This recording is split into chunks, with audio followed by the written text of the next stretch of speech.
नमस्कार दोस्तों। स्वागत है आपके अपने YouTube चैनल पर। देखिए मित्रों, प्री BSTC परीक्षा 2023 का आयोजन हो चुका है और उसके बाद हर एक विद्यार्थी के जहन में यही रहता है कि मेरे कितने नंबर आ रहे हैं और कितने नहीं आ रहे हैं, कितने प्रश्न मेरे सही हो रहे हैं, कितने प्रश्न गलत हो रहे हैं, क्या मुझे कॉलेज मिलेगी या नहीं मिलेगी। इन सभी बातों के लिए सबसे ज़रूरी चीज़ होती है, वो होती है पेपर का मिलान करना कि मेरे कितने प्रश्न सही हो रहे हैं और कितने गलत हो रहे हैं। हालांकि पेपर वितरित नहीं किए गए हैं, ऐसे में कह सकते हैं कि थोड़ा सा प्रश्नों पर संशय रहता है कि कौन सा प्रश्न मैंने विकल्प वहाँ पर किया था, कौन सा सही हो रहा है, कौन सा नहीं हो रहा है। ठीक है, जो आपको नहीं आ रही उन प्रश्नों पर संशय रहता ही है। तो आज के इस वीडियो में अपन बात करने वाले हैं शिक्षण अभिक्षमता, जो आपके 50 प्रश्न पूछे गए थे प्री BSTC की परीक्षा में, उनके बारे में। हालांकि इससे पहले मैंने वीडियो डाला था, लेकिन उसमें पूरे प्रश्न नहीं थे, यानी 30-35 प्रश्न 40 प्रश्न थे। तो विद्यार्थियों के कमेंट आए कि सर 10 प्रश्न और कहाँ हैं। तो उन प्रश्नों को लेकर मैं तमाम जो प्रश्न 10 प्रश्न और बच रहे हैं उनको भी मैं इसमें ऐड करने वाला हूँ। और उसके साथ साथ कुछ प्रश्न ऐसे थे जिन पे उत्तर को लेकर आप विद्यार्थियों ने आपत्ति दर्ज करवाई है, उनको ध्यान में रखते हुए ये संशोधित उत्तर कुंजी आपके साथ साझा की जा रही है। और आप सभी विद्यार्थियों से निवेदन है कि अगर आप चैनल पर पहली बार विजिट कर रहे हैं तो सब्सक्राइब जरूर कर लें और वीडियो पसंद आए तो लाइक कर लें। ठीक है, अब देखो एक बात और बतानी थी। एक लगभग मैंने सारी आंसर की है वो अपलोड कर ली है, बजाय रीजनिंग की आंसर की तो वो आंसर की है वो आज अपलोड कर दी जाएगी। तो बिना किसी समय गंवाए हम आगे बढ़ते हैं। ठीक है, और बाकी आप हमारे टेलीग्राम का लिंक आपको डिस्क्रिप्शन में दिया जाएगा, वहाँ आप हमारे साथ जुड़ सकते हैं और वहाँ से तमाम प्रकार के प्रश्न पत्र है जो आंसर की को लेकर है वो डाउनलोड कर सकते हैं। चलिए, पहला प्रश्न था बाल्यावस्था में बालकों की दोस्ती का केंद्रीय बिंदु होता है। तो इसमें ये ऑप्शन सही है, परिवार और मित्रों के साथ आदान प्रदान। ठीक है, सी सही है। आगे है, कौन सा कार्य शिक्षक का नहीं है। तो शिक्षक का कार्य है वो नियोजन करना, बिल्कुल है सर। ठीक है, नियोजन वाली योजना बनाने का काम तो होता ही है। निर्देशन का भी काम शिक्षक का होता है, शिक्षण का काम भी शिक्षक का होता है, लेकिन बजट बनाने का काम शिक्षक का नहीं होता है। अगला प्रश्न है, मूल्यांकन का निकट संबंध होता है। तो निकट संबंध होता है वो इसमें आपका ये सही नहीं है, ये उद्देश्य सही है, डी वाला ऑप्शन सही है। मूल्यांकन का सीधा संबंध उद्देश्य से होता है, ऑप्शन इसमें डी आपका करेक्ट होने वाला है। ठीक है, अब इस प्रश्न पत्र के आधार पर आप कमेंट बॉक्स में लिखें सर मेरे इतने सही हो रहे हैं और इतने प्रश्न गलत हो रहे हैं। ठीक है, अधिगम्य अभ्यास के नियम का आशय क्या है। किसी बात को बार बार रटना तो बिल्कुल नहीं होता है, किसी बात को बार बार लिखना, किसी बात को व्यवहार में लाना अभ्यास का मतलब होता है। तो यहाँ आप अपन इस बी ऑप्शन के साथ जाएंगे, बी ऑप्शन के साथ, किसी बात को बार बार लिखना, बार बार लिखकर अभ्यास, है ना। तो ये अभ्यास का सिद्धांत क्या कहता है, किसी बात को बार बार लिखना। ठीक है, और ये इस ऑप्शन इसमें नहीं है, बी ऑप्शन इसमें सही है। अगली बात है अगली बात है, अगला प्रश्न है वो है आपका अगला प्रश्न है कि कक्षा में संवाद अनिवार्य रूप से होना चाहिए। तो ये आपका ऑप्शन इसमें सही होने वाला है, वो सी है। ठीक है, तदानुभूतिक। ठीक है, ऑप्शन इसमें सी सही होगा। अगला है, शिक्षण में तुलनात्मक अध्ययन के लिए उपयोगी क्या है। तो शिक्षण में तुलनात्मक अध्ययन है उसके लिए उपयोगी चीज़ होती है, वो होती है आपके अपन कह सकते हैं वो उपयोगी होगा आपके तालिकाएं। क्या होगा, तालिकाएं। तो ऑप्शन आपका बी के साथ बन जाएंगे, क्या होगा आपका तालिकाएं। ठीक है, अगला प्रश्न है, बालक की सामाजिक विकास की तीव्र गति किसमें होती है। तो तीव्र गति होती है कब होती है, तब जब परिवार एक संयुक्त परिवार होता है, जब दादा दादी चाचा चाची जब सारा परिवार साथ में होता है, उसमें बालक की सामाजिक विकास की गति आप कह सकते हैं तीव्र होती है। तो ऐसे में अपन ऑप्शन बी के साथ यहाँ पर जाने वाले हैं। ठीक है, आगे बढ़ते हैं।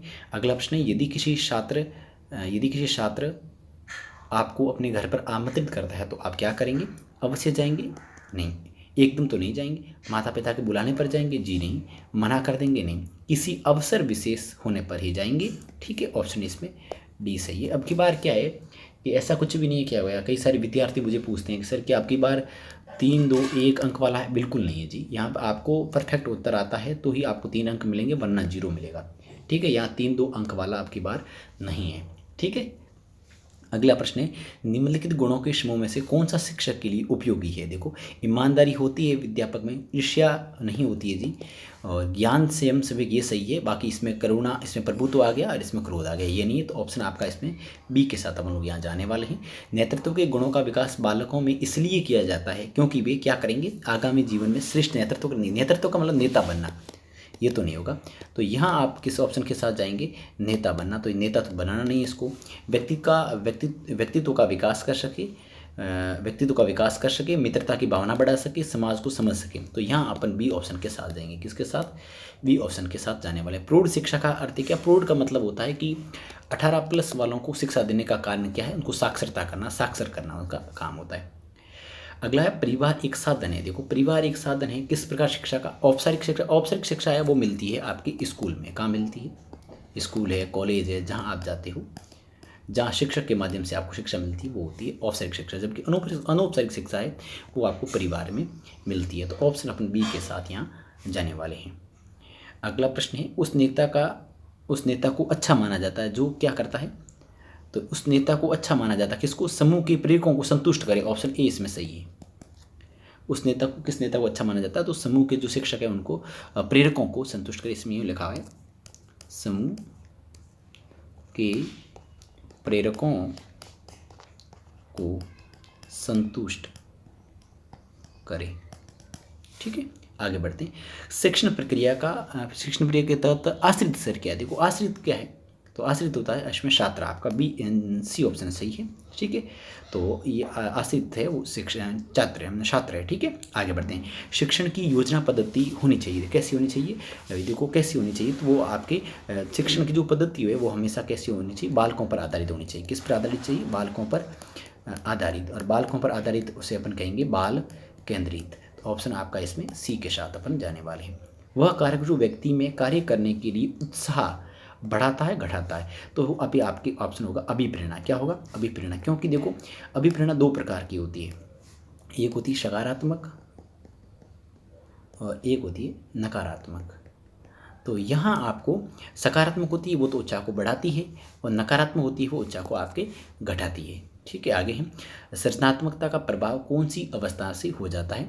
तो ये आपके बाल्यावस्था से होता है। शेष अवस्था है वो आपके कह सकते हैं कि बाल्यावस्था जो 6 से लेकर 12 साल की जो उम्र होती है इसमें हो जाती है आपके किसका विकास हो जाता है, सृजनात्मकता का। हालांकि सृजनात्मकता से काफ़ी प्रश्न पूछे गए आपके बार, 7 से 8 प्रश्न इस सृजनात्मकता से आपके प्रश्न पूछे गए हैं। गृह कार्य पूर्ण करने की नियमित आदत छात्रों को क्या बनाती है, तो विश्वस्त बनाती है कि वो आप खुद पर विश्वास कर सके कि मेरा गृह कार्य पूरा हो चुका है।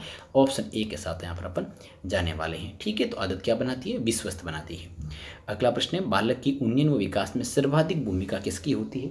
तो वो उसकी भूमिका होती है वो समर्पित शिक्षक की होती है। किसकी होती है, समर्पित शिक्षक की होती है। ठीक है, ऑप्शन अपन सी के साथ यहाँ जाने वाले हैं। अगला प्रश्न निम्नलिखित में से सृजनशीलता का प्रमुख तत्व नहीं है। तो ये बहुत अच्छा प्रश्न है। ठीक है, बहुत अच्छा प्रश्न है। एक मिनट, तो इसका सही आंसर होगा वो आपके होगा यहाँ पर मौलिकता आपकी सही है, लचीलापन सही, धाराप्रवृत्ता, ये सारे गुण होने चाहिए। एक तत्व, प्रमुख तत्वों की बात अगर अपन करें तो यहाँ होगा आपका मौलिकता, दूसरा आपकी लचीलापन होना चाहिए, और तीसरा आपकी धारा प्रवाहिता होनी चाहिए। लेकिन अनुशासन का यहाँ पर कोई रोल नहीं है। ऑप्शन ए के साथ अपन यहाँ जाने वाले हैं। बालक की सीखने की पहचान आप कैसे करेंगे, तो उसका जो व्यवहार है उसमें चेंज दे के भाई उसमें व्यवहार कितना चेंज हो गया है और किस प्रकार उसका व्यवहार कर रहा है, उसके आधार पर हम आकलन कर पाएंगे कि बच्चे में कुछ न कुछ उसमें सीखा है। ठीक है, आगे बढ़ते हैं। अगले समायोजन की प्रक्रिया क्या है, समायोजन की प्रक्रिया है, देखो ये है ना समायोजन, ये बहुत अच्छा प्रश्न है। समायोजन का मतलब एडजस्टमेंट, और एडजस्टमेंट जो है इसमें क्या होता है, इसकी इंग्लिश वर्जन नहीं है, बाकी आराम से हो जाता है। स्थापन, इसमें क्या होगा, स्थापन, डी ऑप्शन सही होगा। क्या होगा, स्थापन है ना एडजस्टमेंट। क्या होता है कि मतलब एडजस्ट करना, इस जैसे कोई मनोविज्ञान में इसको अच्छे से अपन परिभाषित कर सकते हैं। बाकी इतना आप समझ लें कि इसमें डी ऑप्शन सही है। कि कौन सा, डी। शिक्षक मुख्य रूप से किसके प्रति जवाबदेह रहता है, तो शिक्षक मुख्य रूप से किसके प्रति जवाबदेह रहता है, सीधी सी बात, अभिभावकों के प्रति बिल्कुल रहता है सर, प्राचार्य के प्रति भी रहता है, शासन के प्रति भी रहता है। क्योंकि एक शिक्षक आपको पता है कि राजनीतिक टीका टिप्पणी भी नहीं कर सकता, क्योंकि शासन के प्रति उसको रहना पड़ता है, जवाबदेहिता उसकी बनती है। लेकिन इसने पूछा मुख्य रूप से, इन सभी ऑप्शन में सबसे सटीक ऑप्शन बैठता है वो है समाज और छात्रों के प्रति, समाज और समाज के साथ साथ छात्रों के प्रति। ऑप्शन डी सही है। अगला प्रश्न है अपना, शैक्षिक प्रौद्योगिकी में अपन बात करें, शैक्षिक प्रौद्योगिकी के उपयोग के फलस्वरूप शिक्षक का कक्षा कार्य क्या है। शैक्षिक प्रौद्योगिकी के उपयोग के फलस्वरूप, तो देखो बात करें एजुकेशन टेक्नोलॉजी के उपयोग के फलस्वरूप शिक्षक का कक्षा कार्य कैसा हो गया, तो ये वैज्ञानिक हो गया है ना। कैसा हो गया, एक वैज्ञानिक काम हो गया है। कैसा हो गया, वैज्ञानिक काम हो गया है। सीसी में कुल कितने सेमेस्टिक असेसमेंट किए जाने का प्रावधान है। देखो एक दो होते हैं, एक होता है ऐसे होता है, एक एफ ए होता है। एफ ए होते हैं 4 होते हैं, ऐसे 2 होते हैं। तो यहाँ अपन बी ऑप्शन के साथ यहाँ जाने वाले हैं। सृजनात्मकता मुख्य रूप से संबंधित किससे होती है। देखो बहुत अच्छा प्रश्न है ये, मनोविज्ञान में कई दफ़ा प्रश्न पूछा गया। डी ऑप्शन सही है। बहुत सारी जो शिक्षक भर्ती के पेपर हुए उसमें ये प्रश्न काफ़ी चर्चित रहा है। तो ये अपचारी चिंतन यहाँ पर आपको सही निकलने वाला है। अगला, भाषा किसका माध्यम है, तो भाषा आपको पता है सहज अभिव्यक्ति का है माध्यम है। ऑप्शन आपका बी इसके साथ अपन जाएंगे।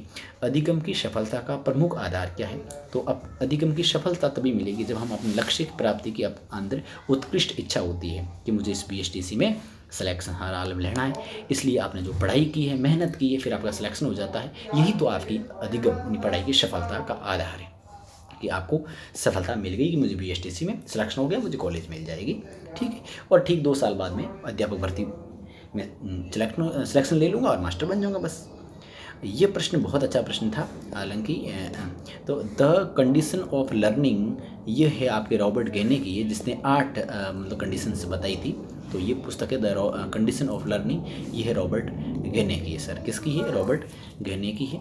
ठीक है, और आगे बात करें, एक अध्यापक का अनिवार्य व्यक्तित्व संबंधी गुण क्या होना चाहिए। एक अध्यापक का अनिवार्य पूछा है, यहाँ व्यक्तित्व संबंधी गुण पूछा है। तो यहाँ आपके छात्रों से प्रेम होना भी चाहिए। ठीक है, शारीरिक और मानसिक, शरीर स्वस्थ होगा, मानसिक स्वस्थ होगा तभी तो बच्चों को पढ़ा पाएगा। आलोचना दृष्टिकोण तो होना भी नहीं चाहिए बिल्कुल। लेकिन उच्च नैतिक चरित्र, ये सबसे इंपॉर्टेंट है, सबसे ज़्यादा कि उसका उच्च नैतिक चरित्र है वो सबसे उच्च होना चाहिए। ऑप्शन ए के साथ यहाँ जाने वाले जिस भी विद्यार्थियों ने किया है उनको 3 नंबर मिलने वाले। ठीक, अगला है प्रशंसा और निंदा 2 ऐसी प्रेरणाएँ हैं। 1 मिनट। प्रशंसा और निंदा 2 ऐसी प्रेरणाएँ हैं जो बालक में वृद्धि करती है। किसकी वृद्धि करती है, तो ये बहुत शानदार प्रश्न है।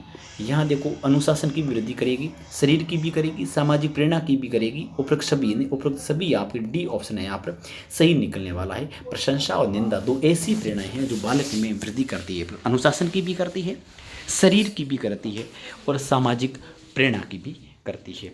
अगला प्रश्न है, एक शिक्षक होने के नाते असामाजिक लोगों के साथ आपका व्यवहार कैसा होगा।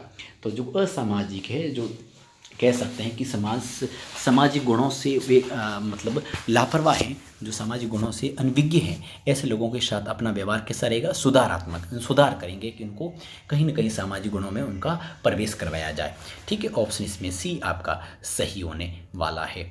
अगला है, सृजनात्मक उत्तरों के लिए ज़रूरी है मुक्त उत्तर वाले प्रश्न। देखो मुक्त उत्तर वाले प्रश्न की बात है की जाए तो ऐसे प्रश्न जिनका कोई फिक्स उत्तर नहीं हो, निश्चित उत्तर नहीं हो, ऐसे प्रश्न बच्चों से किए जाए तो बच्चे अपनी कह सकते हैं सृजनात्मकता का प्रयोग करते हुए कई प्रकार के अपने तर्क प्रस्तुत करते हैं। ऑप्शन सी इसमें आपका सही होगा।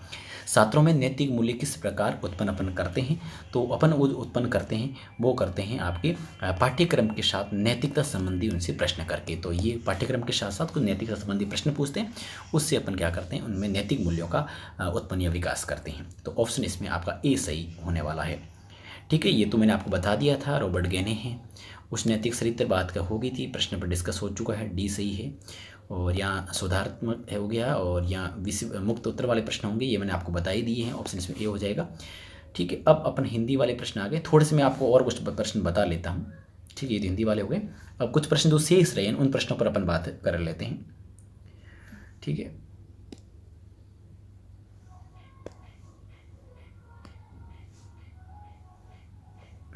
ठीक है, चलिए अब देखते हैं। अब ये प्रश्न है आपके सामने, उस नेता को अच्छा माना जाता है जो समूह के प्रेरकों को संतुष्ट करे, ये आपका प्रश्न था। तो इसका सही आंसर ये कि समूह के प्रेरकों को संतुष्ट करे। ठीक है, अगला जो प्रश्न था आपके, 1 मिनट, अगला जो प्रश्न आपके था, अनुपयोगी प्लास्टिक थैलियों से बालक द्वारा कलात्मक वस्तु का निर्माण करना क्या कहलाता, तो ये सृजनात्मकता कहलाती है, सृजनशीलता कहलाती है। ठीक, अगला है, शिक्षण की प्रकृति कैसी होनी चाहिए। तो इसमें आपके चारों ऑप्शन थे, चारों के चारों सही है, उक्त सभी आपने जो किया है ना वो सही है आपका। ठीक है, अगला प्रश्न था शिक्षा जीवन का अंग है, शिक्षा जीवन का अंग है, कथन किसका है? तो जॉन डीवी साहब का है, ये आपने किया सही है। नेता कैसा होना चाहिए? जो बहिर्मुखी जो व्यक्तित्व वाला होना चाहिए, इसमें ये ऑप्शन आपका सही था अगर आपने किया है तो। अगला प्रश्न था सृजनशील बालकों की विशेषता कैसी होनी चाहिए? सृजनशील बालकों की विशेषता, तो उसमें प्रबल जिज्ञासा होनी चाहिए। कैसी होनी जिज्ञासा? प्रबल जिज्ञासा उसमें होनी चाहिए। बुनियादी शिक्षा का विचार के प्रतिपादन कौन थे? तो इसमें है अपने महात्मा गांधी जी हैं, जिन्होंने बेसिक एजुकेशन के बारे में उन्होंने विचार अपने दिए थे, तो महात्मा गांधी इसमें आपका सही होगा। अगला प्रश्न है आज के वर्तमान मानव की आवश्यकताएं उत्तम और शानदार चरित्र है, ये कथन किसका है? आज के वर्तमान मानव जीवन की आवश्यकता उत्तम और शानदार चरित्र, ये है अपने मनोवैज्ञानिक है अल्बर्ट स्पेंसर, उन्होंने ये कथन उन्होंने कहा था। अगला है सृजनात्मकता परीक्षण में किन भारतीयों का परीक्षण है जो प्रसिद्ध है? जो बाकर का है। ठीक है, बाकर आपने जो प्रश्न ऑप्शन किया है तो वो आपका सही है। खेल आधारित विधियाँ आपने पूछी है, तो बहुत सारी विधियाँ हैं, किंडर गार्डन जो विधि है वो आपकी बहुत ज़्यादा मानी जाएगी। तो इस प्रकार अपन बात करें तो सारे के सारे जितने प्रश्न थे 50% पर अपन डिस्कस कर लिया है। वीडियो आप लोगों को पसंद आए तो लाइक करना, अपने मित्रों के साथ शेयर करना। धन्यवाद।